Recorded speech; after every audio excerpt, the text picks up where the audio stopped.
Page number 32। वह सर्प तो एक चंचल जन के समान उस कन्या के आसपास घूमता था और उसी के हाथ से दिया गया दूध पीता था,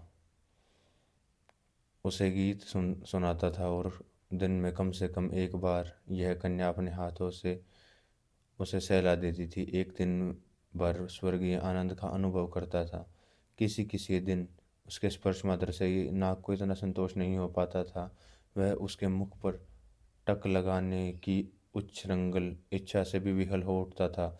यदि वह इच्छा पूर्ण नहीं हो पाती तो वह दूध भी नहीं पीता था और अंततः जब सुमति अपना हाथ उसकी ओर कर देती और अपने सुकोमल हाथों से एक नागिन के समान उसे दुलारती और सहलाती तथा उसके नेत्रों को अपने कुंदन वंदन चंद्रिका का रसपान करा देती थी, तभी वह नाग दूध पीता था। हरिहर शास्त्री को भी यह दृश्य देखकर आनंदानुभूति होती थी। इस प्रकार हरिहर शास्त्री और सुमति ही क्या, घर के सभी लोग उस नाग को अपने परिवारजन के तुल्य ही स्नेह करते थे।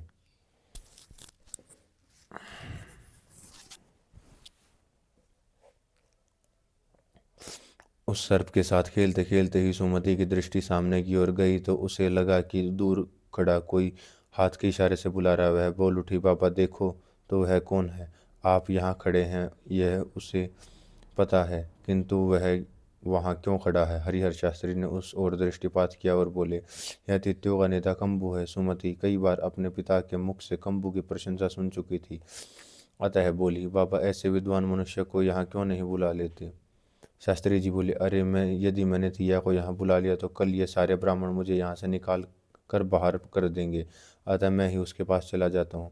सुमित तत्काल हंसती हुई बोल उठी, बाबा क्या यह अच्छी बात है। ब्राह्मणों की इस बस्ती में घूमने वाले इन गंदे कुत्तों और सर्पों से भी थिया लोग अधिक मलिन और भयंकर हैं क्या। ऐसा तीखा प्रश्न के उपरांत बालिका अपने सहज सुलभ स्वभाव के अनुसार पुनः खेलने लगी। बालिका घर वापस लौट गई और शास्त्री जी अपने तरुण पुत्र के साथ लेकर उस तिया की ओर चल पड़े। सुमति भी मार्ग के समीप ही स्थित एक घर की ओर चली गई और वहां जाकर उसने अपने पिता और थिया के बीच में कैसा वार्तालाप होता है यह देखने लगी। हरिहर शास्त्री भी तपोवन के समान शांत और निर्भीक प्रतीत होने वाले ब्राह्मण सागर से चल पड़े। उधर कोकिला की सुमधुर कूक गूंज रही थी, गायें रंभा रही थी और साथ साथ वेद मंत्रों की पावन ध्वनि भी सुनाई दे रही थी। एक स्थान पर दो तीन शास्त्री बड़ी गंभीरता सहित प्रदक्षिणा के समय दोनों पैरों में कितना अंतर होना चाहिए इस संबंध में स्मृति में कोई सुनिश्चित और स्पष्ट व्यवस्था की गई है अथवा नहीं, इस महत्वपूर्ण विषय पर चर्चा करने में तल्लीन थे। शास्त्री जी अंततः वहां जा पहुंचे जहां कंबू खड़ा हुआ था और पर्याप्त दूरी पर खड़े होकर उससे वार्ता करने लगे। कभी कुछ मंद और कभी थोड़ी तेज आवाज में वार्ता होने लगी। बातचीत करते करते कंबू ने कहा, आप इस संबंध में कोई शंका न कीजिए महाराज। जिस घर में सुरंग लगाई जाती है उसमें सुरंग लगते ही कोई गड़बड़ दृष्टिगोचर नहीं होती, परंतु यदि उस घर में निश्चित रूप से निवास करने वाले लोगों को कोई यह कहे कि इस घर में सुरंग लगाए जाने की बात ही गलत है तो यह खोटी बात होगी। किंतु जब घर के नीचे लगी हुई सुरंग में सहसा ही विस्फोट होता है तभी उस घर में निवास करने वालों को सत्य का साक्षात्कार हो जाता है। उस समय सुरंग लगाए जाने की बात को गलत कहने वालों के बुलावा डालने वाले प्रपंच का पता लगता है। आज आपकी ब्राह्मण बस्ती की स्थिति भी ऐसी ही है। उस मौलवी ने मुझे कई बार कहा है कि वह तुम्हारे थे या बंधु बांधवों को उस मार्ग से भी अनिष्ट होने की आशंका से जाने नहीं दिया जाता जिस पर कुत्ते स्वच्छंद घूमते हैं। यदि इन ब्राह्मणों और मराठों की पुत्रियों को लाकर इन्हें उन्हें तुम्हारे साथ रखने दूं तो मैं मौलवी नहीं, जो भी थी या आज मुसलमान बनेंगे तथा शीघ्र ही होने वाले विद्रोह में भाग लेंगे। उनमें से प्रत्येक को उनकी मनपसंद ब्राह्मण कन्या के 1 मास की अवधि के भीतर सौंप दी जाएगी। महाराज क्रोध न कीजिए, मालाबार में आज यों तो कोई गड़बड़ दिखाई नहीं देती।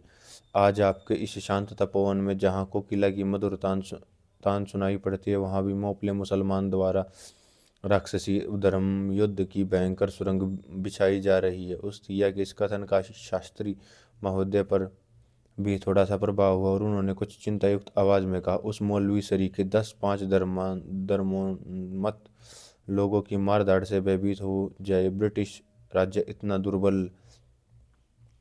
दुर्बल है क्या? 10-5 धर्मांत मौलवी ही नहीं, किंतु प्रत्येक मोपला इस विद्रोह में शस्त्र धारण कर खिलाफत के लिए उठ खड़ा होगा। इस बात के साथ ही साथ मुझे उस मौलवी ने यह भी बताया है कि अरब स्थान में गोला बारूद समुद्र मार्ग से उनके पास पहुंचेगा, और उसके साथ ही अफगानिस्तान का अमीर भी 50-60 हजार सैनिकों सहित हिंदुस्तान पर आक्रमण करने वाला। हमारे विद्रोह करने में अभी कुछ देर है। हम ज्यों ही विद्रोह करेंगे उसके 3 मास के उपरांत ही तुर्कस्तान का ध्वज फहराते हुए अनवर बेग भी हमसे आकर मिलने वाला है। यह बात मौलवी मुझे बारंबार कहता है। यह अनवर बेग कौन है? वह तुर्क है, और उसे हिंदुस्तान के मुसलमान संपूर्ण विश्व के मुसलमानों को स्वतंत्र करने के लिए जन्म ग्रहण करने वाला ईश्वरीय वीर समझते हैं। अरे यदि वह अनवर तुर्क है तो यह बताओ कि इन मोपलों का कौन लगता है? ये मोपले तो हमें हिंदुओं के वंशज हैं ना। महाराज आप भूल कर रहे हैं, वे तो अपने आप को अरब के महाराज आप तो भूल कर रहे हैं, वे तो अपने आप को अरबस्तान के मोहम्मद कुरैशी वंश के समझने लगे हैं। एक बार एक अरबी अथवा किसी कुरैशी द्वारा तो हिंदू के प्रति किसी ममत्व भावना का किया जाना संभव है, किंतु ये मोपले हम हिंदुओं के ही वंशज हैं, हिंदुओं के प्रति उतनी ममता का प्रदर्शन नहीं करेंगे। 10-15 वर्ष पूर्व भी एक बार मोपलों ने दंगा किया था। क्या उन दिनों इन्होंने अर्नाड तालुका के अनेक हिंदुओं को बलात् मुसलमान नहीं बनाया था? क्या उन्होंने मुसलमान न होने वालों की हत्याएं नहीं की थी? क्या उस समय आपको स्मरण होगा ही? क्या कहते हो, वह दंगा करने वाले ये मोपले ही थे? किसी मर्म भेदक जानकारी के उपलब्ध होने पर मानव मन में चिंता का उद्भव होना स्वाभाविक ही है। अतः शास्त्री महोदय भी चिंता मग्न हो गए। यूं तो उस दंगे में कुछ क्या कुछ हुआ था, इसका विचार भी कुटुंब ग्रामवासी ब्राह्मणों द्वारा अन्य हिंदुओं ने भी नहीं किया था, क्योंकि यह घटना उनके ग्राम में नहीं हुई थी, और दूसरे ग्राम में क्या होता है इसके संबंध में विचार करने की सजगता यदि हिंदू समाज में होती तो वह दुर्दिन ही क्यों उपस्थित होता। किंतु हरिहर शास्त्री को इस दंगे की इतनी तीव्र स्मृति हो आने का कारण भी इतना ही तीव्र था। कारण यह था कि उनकी अपनी नानी को उस दंगे के पास से के ग्राम के मुसलमानों ने उनके घर से उठाकर बलात् 1 वर्ष तक मुसलमान घर में रखा था, और अंततः उस साधु ने अन्न जल का परित्याग कर अपने प्राण समर्पित कर दिए थे। यह स्मृति आते ही उसके साथ मोपलों ने क्या किया था, शास्त्री महोदय के हृदय पर एक तीव्र आघात सा लगा। कंबू थिया ने जो कुछ कहा था उसके मन पर भयंकर आघात लगा, किंतु वे पुनः विचारने लगे और बोले, क्या कहते हो? ये मोपले पुनः उपद्रव करने वाले हैं? किंतु क्यों भाई? आपने इस कुटुम्ब ग्राम में तो कभी ऐसा नहीं हुआ। उसका कारण भी है, और वह है कि इस ग्राम में मोपलों के 5-6 घर ही तो हैं। फिर ये भी तो निर्धन है, भी तो निर्धन, साथ ही ये धर्मांध भी तो नहीं। उसका कारण यह है कि इस ग्राम में 5-6 घर तो हैं और ये भी निर्धन है, साथ ही ये धर्मांध भी तो नहीं। ये अपने ग्राम के ही अस्पृश्य हिंदुओं के तो वंशज हैं। जो कुछ होगा वह तो अर्नाड तालुका में होगा, अपने ग्राम में तो कोई खतरा दिखाई नहीं देता।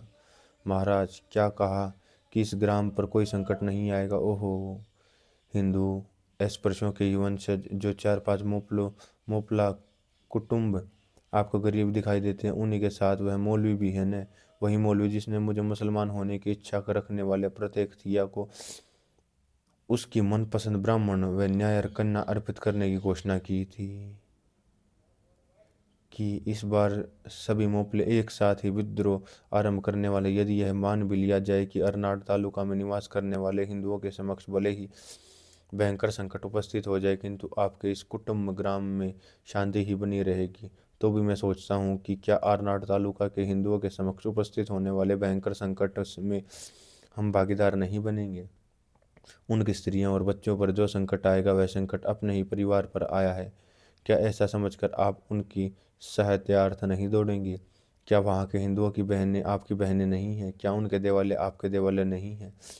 यदि उनका नाश हुआ तो भी अपना ही नाश होगा। यहाँ सर्व हिंदू जाति के सुख दुख का प्रश्न है। वहाँ तो हमें पेशावर के महारवाड़े के हिंदू की झोपड़ी को रामेश्वर नगर की सीमा तक स्थित दूर स्थित हिंदू घर के समान समझना चाहिए। क्या आज आरनाड के हिंदू पर आया संकट कुटुंब के लोगों के लिए संकट नहीं होगा? आरनाड के मुसलमानों ने तुम हिंदुओं की पुत्रियों का अपहरण किया है, तुम्हारी मूर्तियां भ्रष्ट की हैं। यह बात जब कोई मुसलमान कहता है तो क्या हमारे मुख पर लज्जा से कालिमा नहीं पुत जाती? वस्तुतः हमारे ही मुख पर जड़ा गया तमाचा है। किंतु ये बातें छोड़िए, मुझे क्षमा करना। मैं आपको स्पष्ट शब्दों में कह देना चाहता हूँ कि मुझे निष्ठुर कर्तव्य के कारण यह कठोर बातें कहने पर विवश होना पड़ रहा है। एकाध कांचन कांचनलता के समान मोहक तथा प्राणों की सरीकी प्रिय, ऐसी जो आपकी कन्या अभी पुष्प वाटिका के साथ आपकी ओर घर गई है महाराज, उसके पवित्र सम्मान और जीवन की होली न जलने पाए। यदि आपको ऐसी इच्छा है तो समय रहते सावधान हो जाइए। हरिहर शास्त्री का मस्तक ही चकरा उठा। परंतु मानव स्वभाव बड़ा ही चमत्कारिक है। अपना अपमान तो वह सहन कर पाता है, किंतु यदि उसका नाम लेकर अपमान करे तो वह सहन नहीं कर पाता। अपने प्रिय सुंदर व सुशिक्षित कन्या का नाम लेकर इस कंबू थी यानी इतनी भयंकर भविष्यवाणी की, उससे अत्यधिक विषाद का अनुभव हुआ। वे हतप्रभ से हो गए थे। उनके मुख पर चिंता की रेखाएं उभर आई थी, किंतु उन्होंने पुनः अपने विवेक को संवारा और बोले, कुंभू, तो बता, इस अन्याय के प्रतिकार का उपकार क्या है? बोल, क्या किया जाए? आजकल क्या हिंदू मुसलमान में एकता स्थापित नहीं हो गई है? खिलाफत को हिंदुओं ने अपने धर्म के समान ही अपना प्रश्न बना लिया है। मुसलमान भी अपने वचनों का पालन करेंगे, क्या ऐसा नहीं होगा? परंतु तुम कहते हो कि विद्रोह होगा। भला यह विद्रोह हिंदुओं के विरुद्ध किस लिए किया जाएगा, बताओ ना महाराज। इस भावी अनर्थ का प्रतिकार किस प्रकार किया जाए, यदि इस संबंध में विचार करना हो तो प्रथम उपाय यह है कि हम इस विचार का परित्याग करें कि हिंदू और मुसलमानों के मध्य स्थापित हुई यह एकता हिंदुओं की सुरक्षा की पोषक है। आपने जो वाक्य कहा है उसका पूर्वार्ध ही सत्य है। हिंदुओं ने खिलाफत के प्रश्न को अपना धार्मिक प्रश्न के समान ही समझा है, किंतु आपके वाक्य का उत्तरार्ध अवास्तविक है। इसका कारण है कि हिंदुओं ने खिलाफत के प्रश्न को अपना प्रश्न बना लिया था। मुसलमान भी हिंदुओं के किसी शब्द की उपेक्षा नहीं करेंगे। आप ऐसा न मानकर यह समझ लीजिए कि हिंदू अपने वचनों से कदापि विमुख नहीं होंगे, परंतु मुसलमानों के बारे में यह कहना उपयुक्त प्रतीत नहीं होता। इस स्थिति से हिंदुओं को परिचित कराना आवश्यक है, जिससे वे असावधानी का परित्याग कर आने वाले संकट का सामना करने के लिए सन्नद्ध हो सकें। प्रतिकार का पहला उपाय यह है, किंतु यह उपाय ही अंतिम उपाय नहीं है, क्योंकि हिंदुओं के आधार पर मुसलमानों ने इस विद्रोह की सिद्धता नहीं की है। वे आए अथवा न आए, खिलाफत आंदोलन चलाया ही जाएगा, यही उनकी युद्ध गर्जना है। अतः दूसरा त्वरित उपाय जिसको अपनाया जाना आवश्यक है वह यह कि हिंदुओं को सब संरक्षणार्थ तत्काल पृथक निर्णय लेना होगा। यह काम तत्काल आरंभ कर दिया जाना चाहिए। वह मौलवी 2-3 दिन में आरनाड होकर वहां होने वाली मुख्य सभा में यह प्रतिवेदन देगा कि कुटुम्ब ग्राम के थिया लोग स्वेच्छा सहित मुसलमान होने को तैयार नहीं है।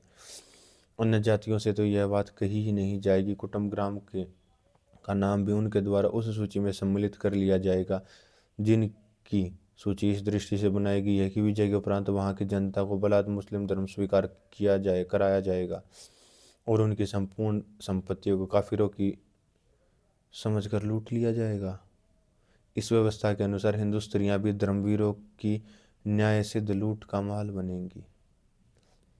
यह भी सुनिश्चित है कि इस लूट में इस पवित्र निरपराध व लावण्यवती कन्या को वह नीच मौलवी अपने हिस्से में लेगा। महाराज, क्रोध न कीजिए, मुझ पर क्रोधित न हो। यदि युद्ध क्रोध करना ही है तो उन नीचों के प्रति कीजिए जो पाप क्रम की ओर प्रवृत्त हो रहे हैं। मैंने तो समय से पूर्व ही दुष्टता पूर्ण कृत्य की सूचना और उसके परिणामों और उनसे बचने के संबंध में आपको सूचित कर दिया। मेरी बातों की उपेक्षा न कीजिए, किंतु उन पर इस विचार करके संकट का सामना करने और अन्यायों से प्रतिशोध लेने की तैयारी कीजिए। कुंभू, तुम जैसा चाहते हो वैसा ही होगा। चलो बता, किस प्रकार से कार्य आरंभ किया जाए? ठीक है महाराज, सर्वप्रथम मैं आरनाड जाऊंगा जहां मुसलमानों का मुख्य केंद्र है, और वहां के मुसलमान नेताओं ने कतिपय हिंदू नेताओं को स्वराज्य और एकता का झांसा देकर चीनी में विष मिलाकर खिलाने जैसा उपकर्म किया है। सर्वप्रथम मैं उन भ्रमित हिंदुओं को वस्तु स्थिति से अवगत कराने का प्रयत्न करूंगा। यदि वे सही मार्ग पर आ गए तो बहुत अच्छा, अन्यथा आपको कुटुंब ग्राम के हिंदू तरुणों को धर्म रक्षारणार्थ सुसज्जित करना होगा। थियों में से भी अनेक तरुण इस कार्य के लिए तैयार हैं। इसी बीच कुंभू के साथ आया थिया युवक बोल उठा, हाँ, हम हिंदू धर्म की रक्षार्थ आत्म बलिदान देने को भी सन्नद्ध हैं। आप पांडव शिविर के समान इस ब्राह्मणागार में निश्चिंत पड़े बंधु बांधवों को सावधान कीजिए। मैं भी आरनाड़ से वापस आने के उपरांत आपसे पुनः भेंट करूंगा। उधर उनकी यह वार्ता चल ही रही थी कि दूसरी ओर सुमति, जो अपने घर के मार्ग में कुछ समय तक खड़ी रही थी, धीरे धीरे शास्त्री जी की ओर उसकी दृष्टि पर न पड़े। इस संबंध में पूर्ण सतर्कता बरतती हुई वह आगे बढ़ आ रही थी और ऐसे स्थान पर आकर खड़ी हो गई थी जहां से उसने उसे उनकी पूरी वार्ता को सुनाई नहीं पड़ रही थी, किंतु अस्पष्ट रूप से वह उसे सुन पा रही थी। वह ऐसे स्थान पर एक नारियल वृक्ष की आड़ लेकर चुपचाप खड़ी हो गई थी जहां से वह उन थियों को स्पष्ट देख सकती थी। उसे धीरे धीरे आगे आते हुए उस थिया तरुण ने भी देख लिया था। उसने भी उसे अपनी ओर निहारते हुए देखा था। उसने उसके निर्भीक शब्दों को भी सुना था। उसके मन में से ऐसा ही यह विचार कौंध गया था कि शरीर रचना की दृष्टि से तो इस थिया तरुण की तुलना में किसी ब्राह्मण तरुण का भी ठहर पाना कठिन है, किंतु भला इसमें स्पर्श से समझे जाने वाली कौन सी बात है। जाति रूप में ऐसी क्या भिन्नता है, परंतु जो ब्राह्मण और क्षत्रिय सर्पों तक को भी पालते हैं, वे इनके प्रति इतनी निष्ठुरता का व्यवहार क्यों करते हैं।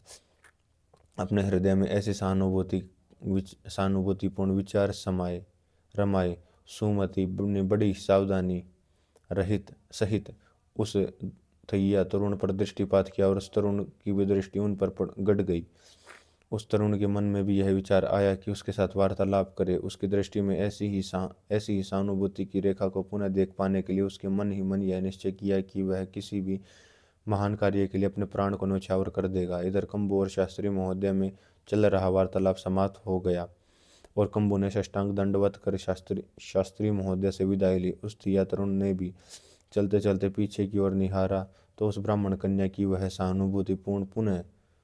सहानुभूतिपूर्ण दृष्टि पुनः उस पर पड़ी। वह भी वृक्ष की आड़ लेकर खड़ी हुई थी। उसके मन में भी सानिध्य की इच्छा थी और वह युवक की आशा के अनुरूप ही सुंदर थी। हरिहर शास्त्री भी धीमी गति से अपने घर की ओर चल पड़े। उनके मन को यह विचार परेशान कर रहा था कि उनकी नानी ने उनके साथ जितना भयंकर अत्याचार हुआ था, क्या उनकी अपनी प्रिय पुत्री भी उस प्रकार के अत्याचार की भेंट चढ़ा दी जाएगी। छी! इन सब विचारों को अपने हृदय में गुलाते रखने का धैर्य अब वे नहीं सजो पा रहे थे। उस वन से वापस जाते हुए वह पुनः स्थान से होते हुए अपने घर की ओर जा रहे थे, जहाँ स्मृति शास्त्रों की प्रदक्षिणा में दो पैरों में कितने अंतर की व्यवस्था की गई थी। इस संबंध में शास्त्री मंडली में विवाद चल रहा था। उस वाद विवाद में अब बड़ी गर्मी आ चुकी थी, किंतु शास्त्री महोदय को यह वाद विवाद अब कर्कश लग रहा था और इस विवाद ने उनके भय को मानो द्विगुणित कर दिया था और उन्हें लग रहा था कि कहीं कुंभू ने जो कुछ कहा है वही सिद्ध तो नहीं होगा। 3 कालीकट के क्विस्तिन बंगले में खिलाफत मंडल की हिंदू शाखा की सभा आयोजित की गई। पंजाब से खिलाफत आंदोलन के एक प्रमुख नेता सूत्रधार अल्लाह बख्श मालाबार के दौरे पर आए हुए थे। ग्राम के हिंदू मुसलमानों ने उनका प्रचंड स्वागत भी किया था। उस सभा में मुस्लिम एकता के लिए हिंदुओं को क्या करना चाहिए, इस विषय पर अल्लाह बख्श का बड़ा प्रभावशाली भाषण हुआ। इतना अधिक प्रभावशाली था कि यहाँ उसकी शोभा यात्रा निकाल ले जाते समय हिंदुओं ने उसकी गाड़ी में घोड़ों को हटाकर स्वयं उनके स्थान पर लगकर गाड़ी को खींचा।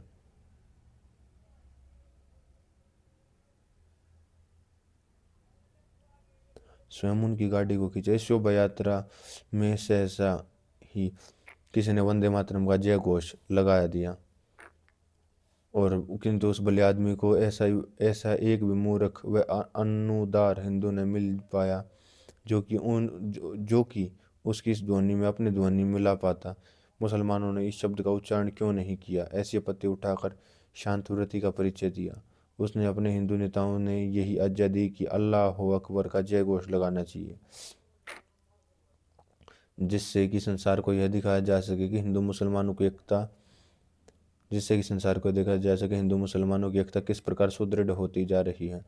शोभा यात्रा की समाप्ति पर राम नारायण नमरूदी, माधव नैयर, सीताराम चेटी इत्यादि हिंदू नेता अल्लाह बख्श सहित बंगले पर एकत्रित हुए। कालीकट में खिलाफत आंदोलन के प्रमुख पुरस्कारकर्ता महानदी अय्यर भी वहां उपस्थित थे, अतः उन्हें सभा का अध्यक्षीय आसन प्रदान किया गया। उन्होंने कहा कि आज के व्याख्यान का कालीकट नगर के निवासियों पर जो प्रभाव हुआ है उसका त्वरित लाभ प्राप्त करने की दृष्टि से खिलाफत आंदोलन को बढ़ाने के लिए हिंदुओं को किस प्रकार और क्या प्रयत्न करने होंगे, इस विषय पर विचारार्थ इस सभा का आयोजन किया गया है। माधव नैयर ने कहा, स्वराज्य और खिलाफत आंदोलन के यह वाक्य प्रस्ताव में सम्मिलित किया जाना चाहिए। उनकी इस सहेतुक उद्दंडता को से चिढ़कर मौलवी एट खान बोले, स्वराज्य खिलाफत से पहले हिंदू को मुसलमान पर प्रमुखता, यदि इस प्रस्ताव में ऐसा उल्लेख किया जाना है तो मैं सभा से उठकर जाता हूँ। माधव नैयर ने अत्यधिक लज्जित होते हुए कहा, क्षमा कीजिए मौलवी जी, मेरा आपकी धार्मिक भावना को ठेस लगाने का किंचित भी इरादा नहीं था। यदि आपकी धार्मिक भावना पर ठेस लगती है तो आप प्रस्ताव में आप खिलाफत व स्वराज्य आंदोलन का ऐसा उल्लेख कर दीजिए। मौलवी एट खान बोलिया, कदापि नहीं, यह स्वराज्य का अड़ंगा तुम केवल इसीलिए प्रस्ताव लगाना चाहते हो क्योंकि हमारी खिलाफत तहरीक पर तुम्हारा विश्वास नहीं। यह मुसलमानी धर्म तथा जाति का अपमान है। उस समय बड़ी ढिठाई का प्रदर्शन करता हुआ एक तेजस्वी पुरुष बोल उठा, परंतु मौलाना साहब, खिलाफत यह संस्था और आंदोलन मुसलमानों का है, फिर भी हिंदू लोग उसको अपना समर्थन प्रदान कर रहे हैं, सो भला हिंदुओं के स्वराज्य आंदोलन को मुसलमानों का इतना अपमानजनक क्यों मानते हैं? तू मूर्ख है, एटकेन ने बड़ी अकड़ के साथ कहा। खिलाफत यह हमारा धर्म भी है। उमर से पहले, अब्बास से पहले प्रत्यक्ष पैगंबर के साथ ही साथ खिलाफत का भी जन्म हुआ था, परंतु तुम हिंदुओं का यह स्वराज्य का आंदोलन तो आजकल ही पैदा हुआ है, नवीन है, इसलिए इसकी समानता करना अपमानजनक है। स्वराज्य का आंदोलन नवीन नहीं, एक व्यक्ति ने कहा, पैगंबर मोहम्मद ने भी पूर्व इसे विक्रम से चलाया था, कृष्ण ने संचालित किया था, रामचंद्र ने। बस बस उस काफिर का नाम न लो। पैगंबर व कृष्ण, एक ही श्वास में इन दोनों के नाम का उच्चारण पैगंबर का अपमान है। चुप नहीं तो अभी तेरी जीभ खींच लूंगा। यह कहते हुए मौलवी एट खान उस हिंदू की ओर बढ़ने लगा। हाँ हाँ कहते हुए उपस्थित मंडली के बीच में अनेक लोग आ गए। अध्यक्ष महानंदी उठकर बोले, मौलवी जी शांत हो जाइए, मैं सभी हिंदुओं की ओर से उस मनुष्य की उदंडता के लिए क्षमा प्रार्थी हूँ। हेतु उदंड मनुष्य, यह सब अनत्याचारी सहकारवादी लोगों की है। इस बातों को तू क्यों विस्मृत कर रहा है? यहाँ तूने अपने मुसलमान बंधु से ऐसा अत्याचार का व्यवहार किया है, यह बात हिंदू धर्म के लिए लांछनास्पद है। मैं निर्णय करता हूँ कि प्रस्ताव में खिलाफत आंदोलन इन्हीं शब्दों में उल्लेख किया जाएगा। ठीक ठीक। हाथों में माला लिए शांतिपूर्वक बैठा हुआ एक मौलवी बोल उठा, यह ठीक है। अपने अपने प्रिय हिंदू बंधुओं के लिए हम अपने प्राणों को त्याग दें। दोनों का उद्देश्य एक ही शब्द में व्यक्त हो गया। यही अपनी एकता को भी शोभा देता है। फिर खिलाफत में स्वराज्य भी है, परंतु स्वराज्य में खिलाफत भी है, ऐसा नहीं है। अतः महानंदी ने योग्य निर्णय देता है। वस्तुतः महानंदी एक महापुरुष थे, वे एक बड़े ही सच्चे हिंदू थे। सभा में एक स्वर में एक वाक्य गूंज उठा, खाली आशीर्वाद किसी काम का नहीं। खिलाफत के लिए हिंदू लोग का क्या कभी प्रत्यक्ष सहायता देते हैं? उसी से मुसलमान यह परखेंगे कि एकता भी इसी भाषण में कितनी सत्यता है। मौलाना एट खान ने आक्रोश सहित अपनी फरफराती हुई दाढ़ी को हाथ से संवारते हुए कहा, हमने खिलाफत के लिए मोपलों लोगों को पृथक संगठित किया, परंतु मोपले निर्धन है और उनके धन का हरण हिंदू जमींदारों ने किया है। अतः मैं यह कहना चाहता हूँ कि इन स्वयं सेवकों पर किए जाने वाले संपूर्ण व्यय का भार हिंदुओं को अपने ऊपर लेना होगा। उचित ही तो है, महानंदी बोल उठे। मेरा ऐसा सुझाव है कि इन स्वयंसेवकों का अधिकार कोई हिंदू ग्रस्त होना चाहिए, माधव नायर ने कहा।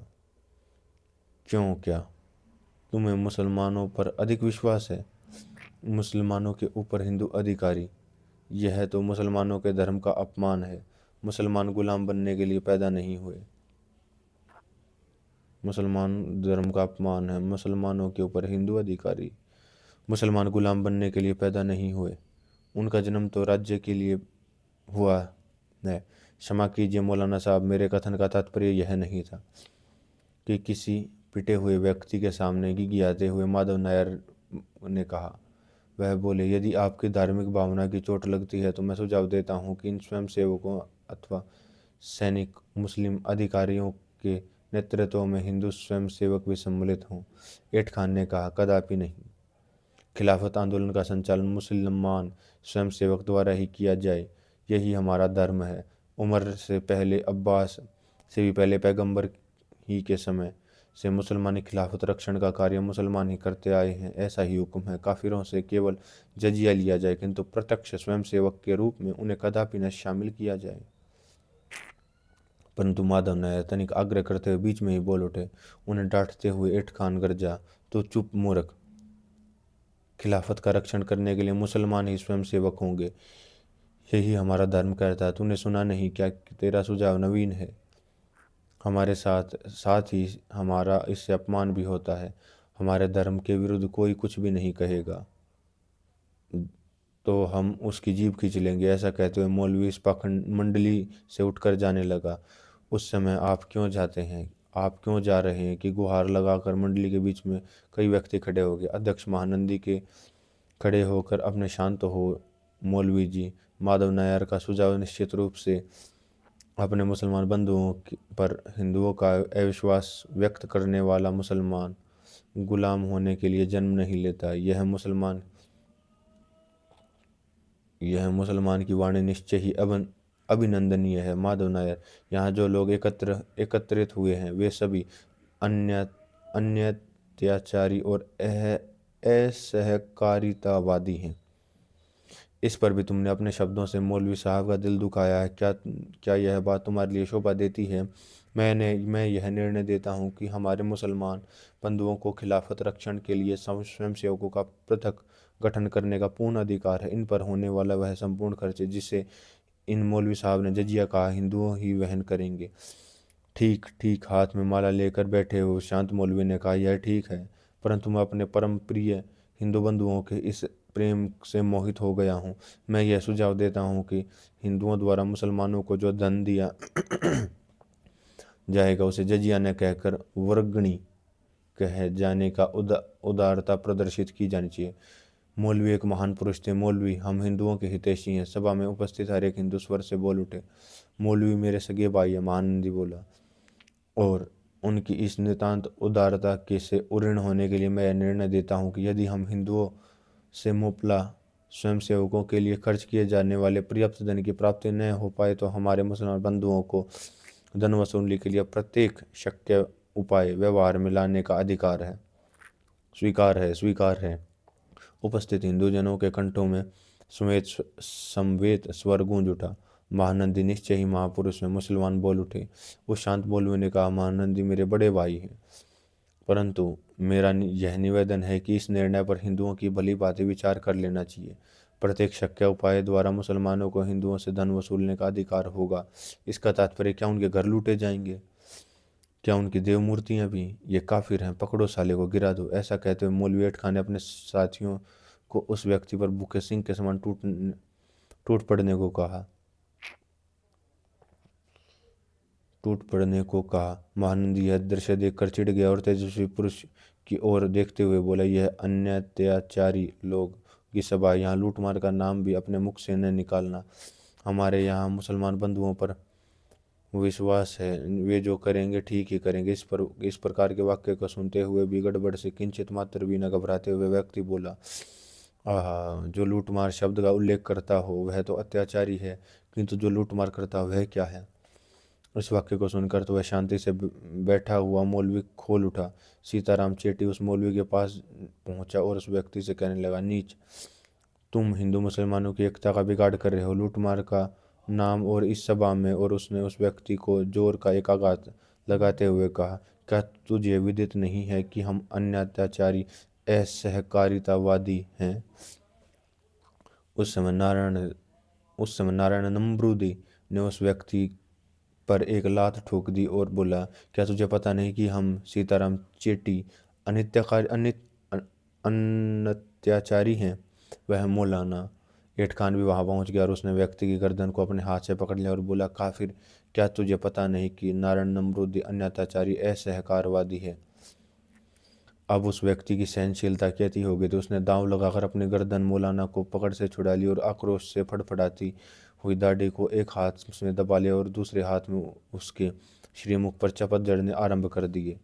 उस समय उसके साथ खड़े हुए तरुण भी उछलकर मौलवी को उठाकर धरती पर पटक दिया। तभी उस सभा में उपस्थित अनेक हिंदू उन दोनों व्यक्तियों पर टूट पड़े तथा लात घूंसे बरसाने लगे और प्रहार करने लगे।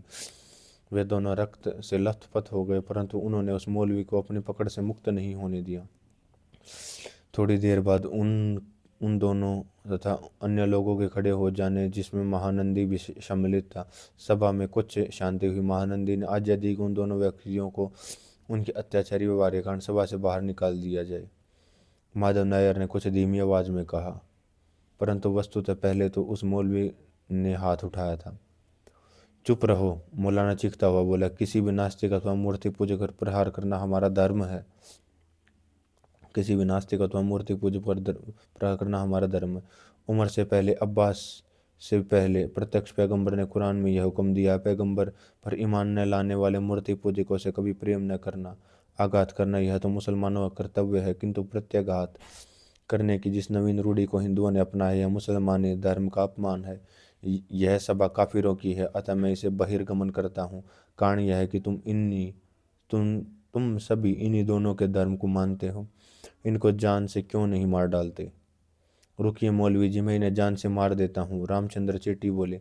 पाजी कहीं के हिंदू मुसलमानों की एकता में विघ्न डाल रहे हो। हम अन्यत्याचारी असहकारियों पर कलंक लगाते हो।